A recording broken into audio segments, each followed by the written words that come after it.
Salt Lake City. Utah receiver Darren Carrington said all the right things this week as the Utes prepare to play his former team, Oregon. The graduate transfer predictably said it's just another game and that he holds no hard feelings against the team that dismissed him in July. But Carrington acknowledged he wasn't happy with how he was characterized by those outside of the program. "Maybe a little motivation, just to leave my stamp over there," he said about Saturday's game. "But there's no hostility or nothing. I played there for 4 years, I still love those fans."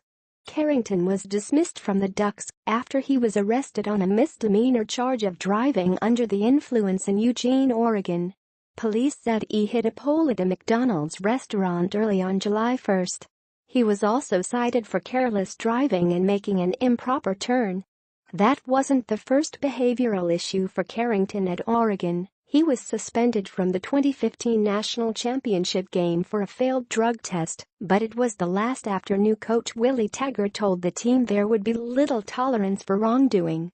After Taggart's arrival at Oregon in December, his co-offensive coordinator David Reeves was arrested on charges connected to driving under the influence and resigned.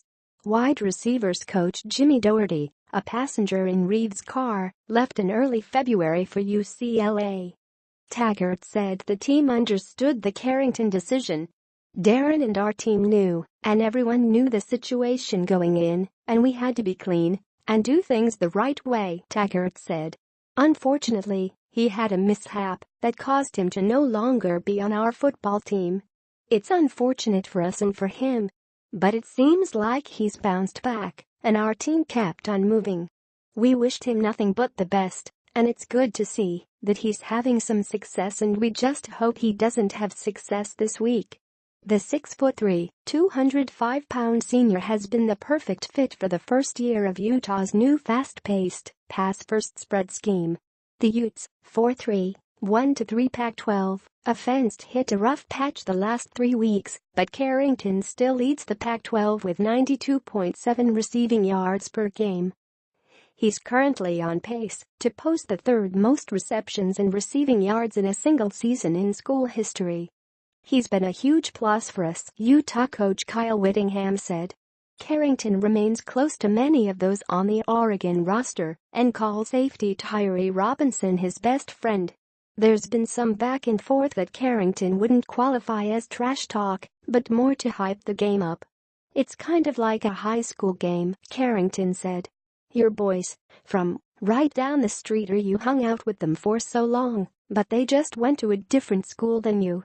It's just going back to play them. Definitely anticipating the atmosphere. I like playing away games as it is. It's going to be loud. I just think it's going to be fun playing against those guys in a real game instead of practice." The Utes will face a pass defense ranked number 95 in the country by allowing 248.8 yards per game. The Ducks, 4-4, 1-4, have lost 3 in a row and 4 of their last 5 after a 3-0 start.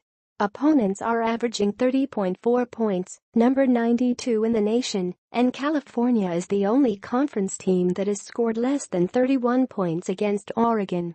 Carrington may be excited to line up against former teammates, but Taggart doesn't expect that familiarity will play much of a role.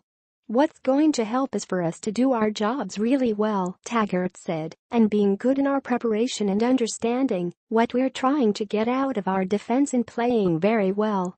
That's about the only thing that's going to help.